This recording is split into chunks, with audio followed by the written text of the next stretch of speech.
Hello there and welcome. In this episode we're going to continue working on the survival series. Before anything else, I just want to say that after some changes that we made in the previous episodes in the movement system, some of you may encounter some problems with the UI. For example, you may try to open the inventory system, but your player will still be able to look around and things will be weird, and that's just because of these changes that we made in the movement system. I also explained to you that you need to go over all of the different menus and implement this new movement system. So for example, if I run the game right now, and I try to open the inventory system, you can see that I can still look around and my mouse will move around, and this is obviously not natural. You remember that when the menus are open, usually it prevents us from rotating and looking around, so now this won't work as it used to work. And for this we simply need to go to our inventory system script, and inside the inventory system we go to this place over here when we open or close the inventory system, and we need to enable or disable the rotation, because this is the new way our movement is working, right? We created our movement manager, if you remember, and we can simply enable the movement or enable the look. And of course, we can also disable it depending on the bool that we provide.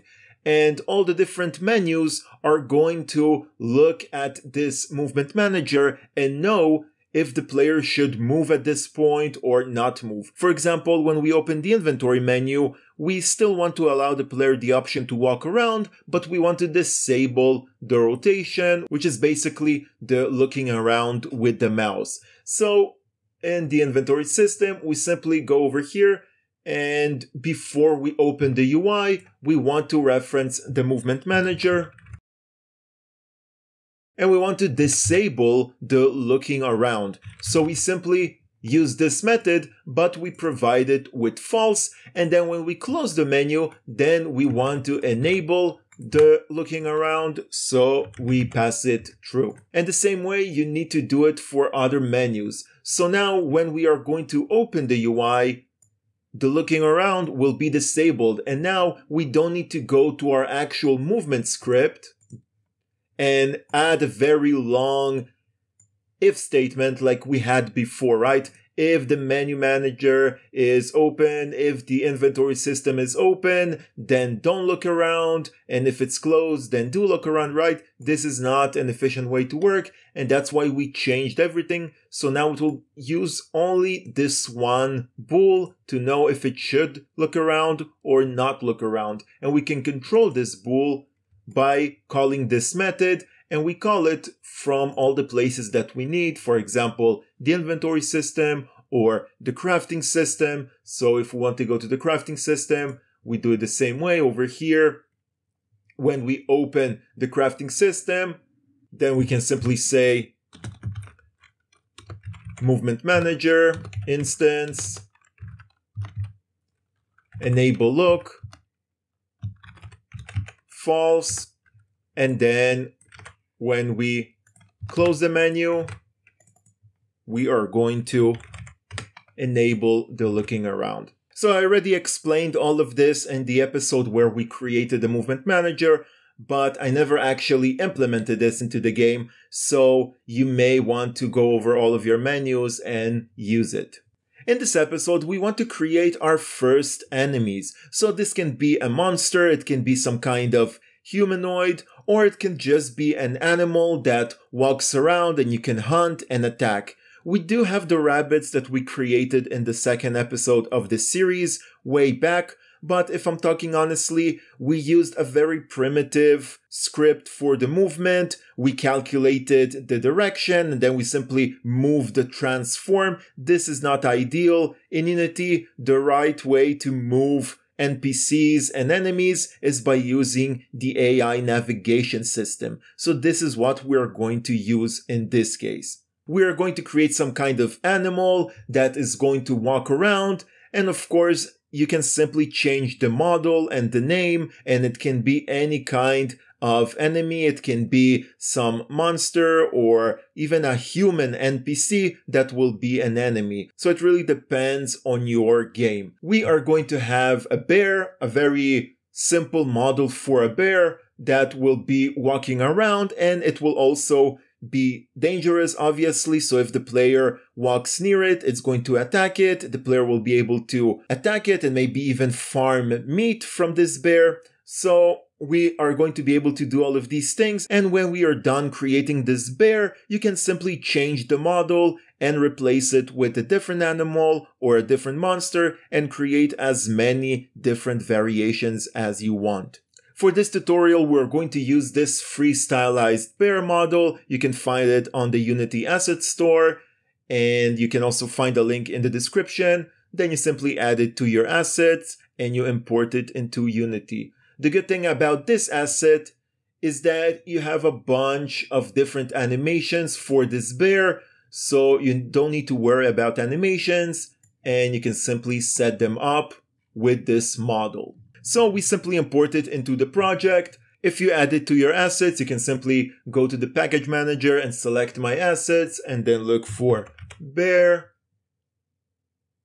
And we are going to find this stylized bear and import it into our project. So inside the project, it will be under a folder named Blink. We go inside and we can find this bear folder, and then we find this prefabs folder, and you can see that the materials are still not upgraded to use URP. So we can go back into our materials, select this material, go to edit and render pipeline, universal, upgrade selected materials. Then we're going to click and it's going to upgrade this material to URP. So it's only one material for this entire model. Then we're going to open our prefabs and we have the bear over here. So we are going to take this bear and drag it into the scene. And we can see that it's very small. It's not the size of a real bear. So we're going to click on the model and we're going to increase the scale to about 2. And now it will be larger. Now if we click on this prefab and we go to the animator, we can see that it comes with a bunch of animations. So everything is already set up, but we are not going to use all of these animations. You can do your own thing. You can leave it this way and then just activate all of these animations via the code. But we don't need all of this, especially because our game is not going to be this detailed. We don't need our bear to eat or look stunned or sit, right? We only need the basic things. So you can keep it, but I'm going to delete all of this. And I'm going to delete all of this. And I'm just going to keep this combat idle, this default animation. Then I'm also going to delete all of these bools.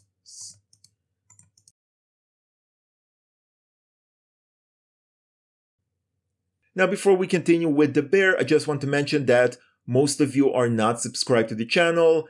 It will really help me a lot and it will motivate me to keep creating all of this content. So if you are not subscribed, please subscribe. And of course, it will also notify you when new content comes out.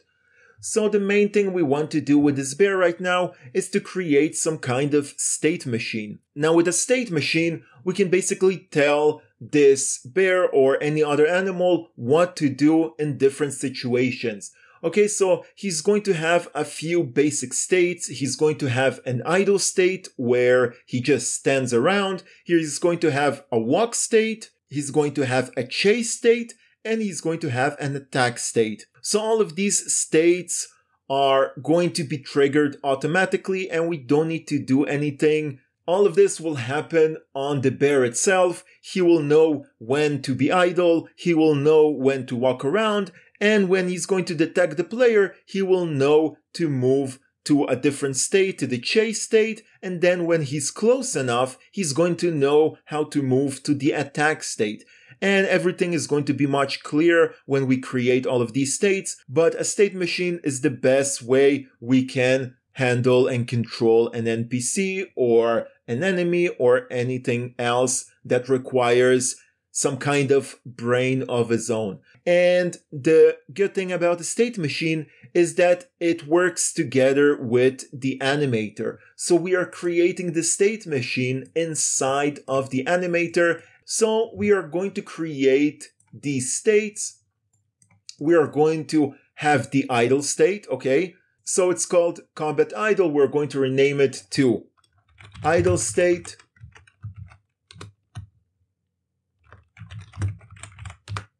Then we're going to right click and create an empty state and name it walk state. And also we need a chase state and also an attacking state. So these are the states that we're going to create, but of course you can add more states. For example, you can say that randomly he's going to move to another state, which is some kind of secondary animation state for the idle, right? So we can do and add many more states, but we are going to deal with these ones because they are related to the player. So he's going to be idle, then he's going to just walk around, and when the player comes near, he's going to chase after the player, and when he's close enough, he's going to attack. Then if the player ran away, he's going to go back to the chase, and then go back to the walk, and then go back to the idle.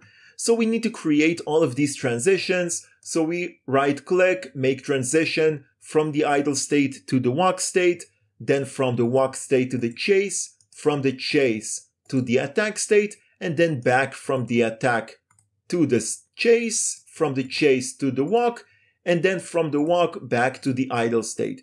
We do want to create a transition from the idle state to the chase state because there can be a situation where the bear starts chasing us without even walking, right? Maybe he's just standing there and we approach him, so he will not walk, he will instantly start chasing us. So we also need this.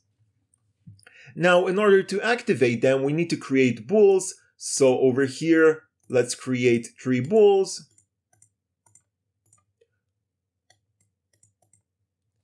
Is walking, is chasing, and is attacking.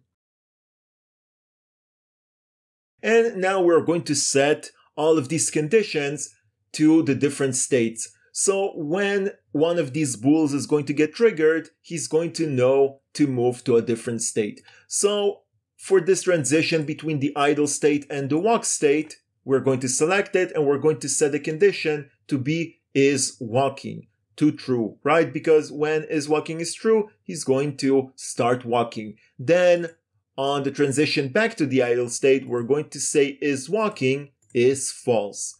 Then on this transition, we're going to add is chasing to true and is chasing is false to go back to the walk state. And over here, we're going to add is attacking true and back is going to be is attacking false.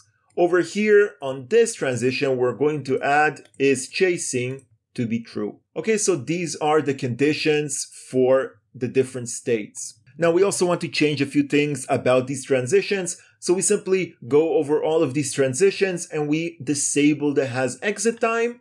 We expand the settings and we set the transition duration to 0.2. Okay, you can play around with these settings, but this looks nice. So we're going to do this for all of these transitions.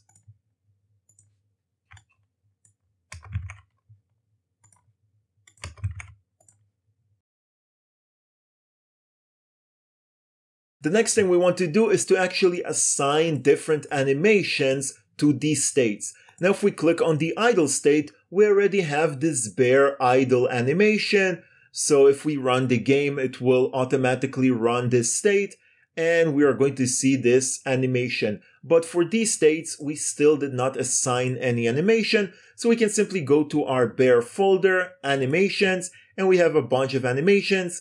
So for the walk state, we are going to add the bear walk forward. So we have this bear walk backwards and bear walk forward. And we can also see that it's a loop time, so this is good. We're going to expand it and we're going to drag the actual animation into this state. Now for the chase, we are going to find the bear run forward. This one, we're going to expand it and we're going to drag into this slot. Just don't get confused. We have bear run forward and we have bear T-pose, okay? So the T-pose is something we don't want to use. We want to use this one. So simply drag it into this slot. Now for the attack state, we have a bunch of attacks. We have bear attack 5, bear attack 3, bear attack 1. You can play around with them to see what fits your game. One of them is the bear biting. Another one is the bear using his claws. So it really depends on you. You can even create some kind of randomness. So each time the bear will use a different attack. You can use a simple script to change these animations, but we're going to use the same one. We're going to use the bear attack 3. Now, the problem with this animation is that it's not looping. So it will only play once and then stop. And this is not something we want to do. But as you can see, this is grayed out because it's a built-in animation. So the way we can set it to be looping is by selecting this animation and then duplicating it. So we don't have this here, but if we press on Ctrl D, it's going to duplicate this animation and it's going to take it outside, out of this prefab. And now we can set it to be loop time and we're going to drag it inside.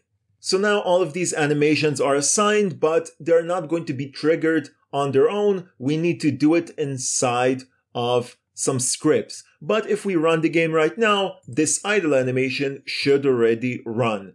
So we can go over here and we can see this idle animation running, and the style of the bear actually fits the game. So we can see that this idle state is running, but we are still not triggering all the other states. So this is what we want to do right now. Now, the way we're going to do this is by creating scripts for each state. And this is the way a state machine is working. And what these scripts are going to contain is basically conditions. When something happens, move to the walk state. When something happens, move to the chase state. When something happens, move to the attack state, right? But when we move to the walk state, it's going to look at the conditions inside the walk state. Then when we move to the chase state, the conditions are going to be inside the chase state. So we are not going to have all the conditions together. Each state will have its own conditions, okay? And this is a nice way to control the different events. So we're going to create these scripts, but they're not going to be regular scripts that we create over here. We're going to create these scripts by using this button. And it's basically going to create a behavior script, okay? A state machine script. So click on the idle state and click over here. And then I already had this name before for the testing, but you're going to simply name it. Simply say bear idle state and create this new script. It's going to think a bit, and then you're going to see this script. Now, if we double click on this script, you can see that it's not inheriting from mono behavior. It's inheriting from state machine behavior because it's a very different type of scripts. We can also see all of these commented built-in methods, and I'm going to explain to you how to use them. But first, let's go back over here and create these scripts for the other states. So we click on the walk state. We're going to rename this to bear walk state, bear chase state, and bear attack state. Now, if you've seen my FPS tutorial series, this is the exact same system we used for our zombies. So this is a very common way to control NPCs, okay?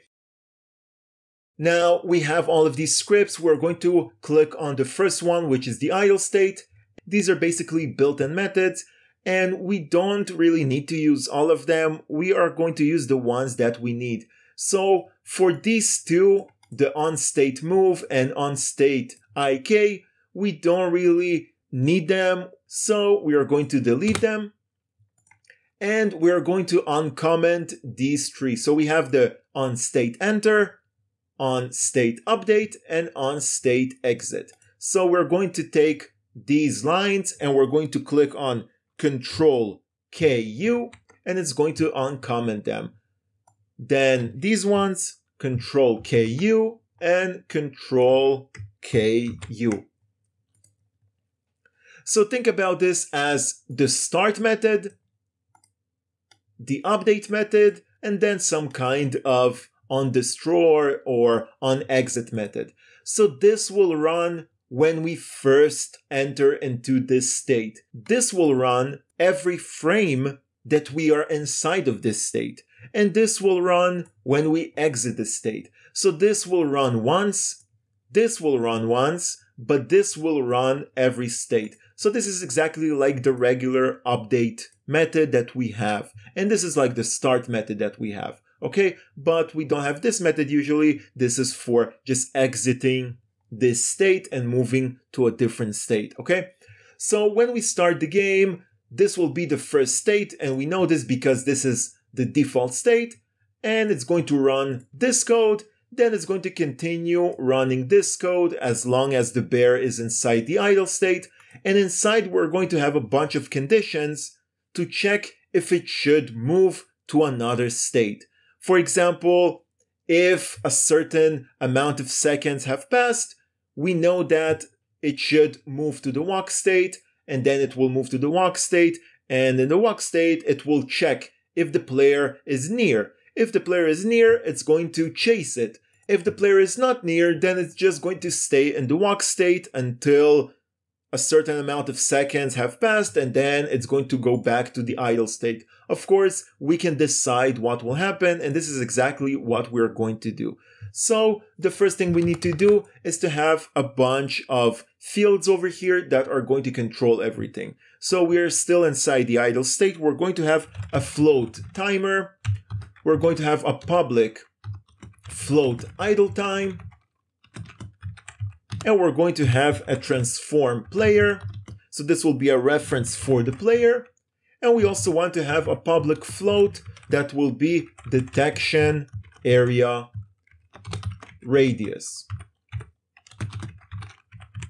So over here we can set some kind of time for the bear to be in the idle state, right? Because usually a monster or NPC walks around and then he stops for a few seconds and then he continues walking around and then he stops again. So we can decide,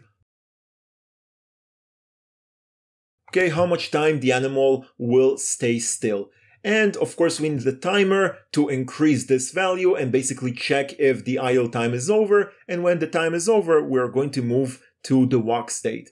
We also need a reference to the player to know if the player is close to us. And we also have this float to check if the player is inside of this area. Because we know that we can go to the chase state from the idle state. So if the player goes into this area, into this radius, then we're going to move to the chase state, okay? So these are the things that we need. Now inside the onState enter, we want to have a reference to the player.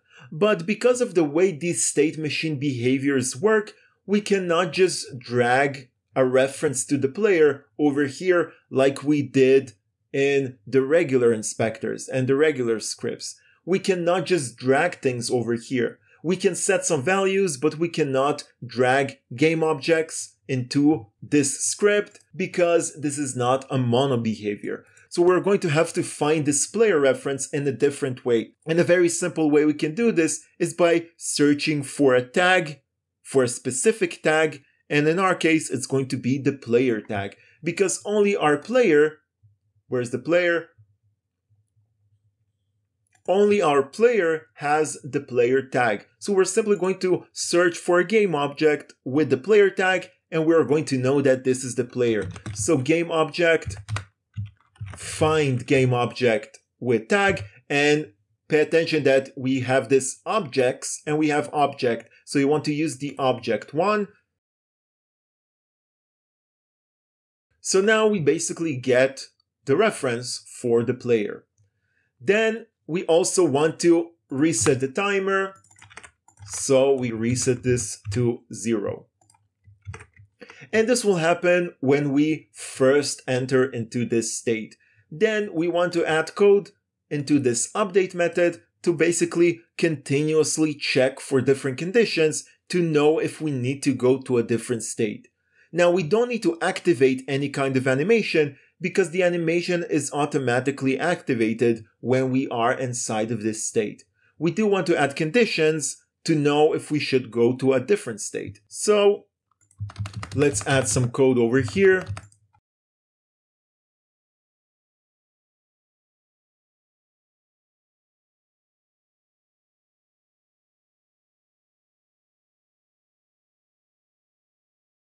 Okay, so we have two different checks over here. We have a check to see if it should move to the walk state, and we have a check to see if it should move to the chase state, right? Because we have both of these options.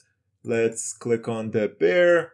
We can go from the idle state to the walk state, and we can also go to the chase state. So we are going to check both of these things. So we have our timer, and we are going to continually increase the value, right? Because this is an update method. It will increase the counter. And if we see that the counter is bigger than the idle time that we decided, then it means that the idle time is up and it should move to the walking state. So we simply change the bool of is walking to be true. And then inside we have this check over here, right? This condition is walking is true. It will move to the walk state. If this is not true, it will continue and it will check this. It will check if it should move to the chase state. So it will simply check if the distance from the player is smaller than the detection area. So we can simply get the position of the player. Because we have this reference over here, we can get the position of this bear, and the way we do this is by referencing the animator, because we cannot do something like this, game transform or game object transform, right? We cannot do this because this is not a mono behavior, but we can still get the position of this bear by using animator transform position, because we have this animator passed over here as an argument, right? So we can still get the position of this bear. And then we check if the distance is smaller than the detection area, then it means that the player is close enough, and then we should move to the chasing state, okay? And we'll continually check these things as long as he's inside of this idle state. And this is the way a state machine is working. In this idle state, we don't need the on-state exit because we don't want to perform anything. Maybe you want to play some kind of sound effect, maybe you want to do something, but in our case, for now, we don't need this, so we're going to delete this, and you can always bring it back by saying on-state exit, because this is a built-in method. Okay, so we can always add this later. Now we're going to save this and we're going to move to our walking state. So again, the walking state will look the same. We're going to remove both of these. We're going to uncomment this. And you can make your life easier by simply copying all of this and then moving to the different states and pasting it instead.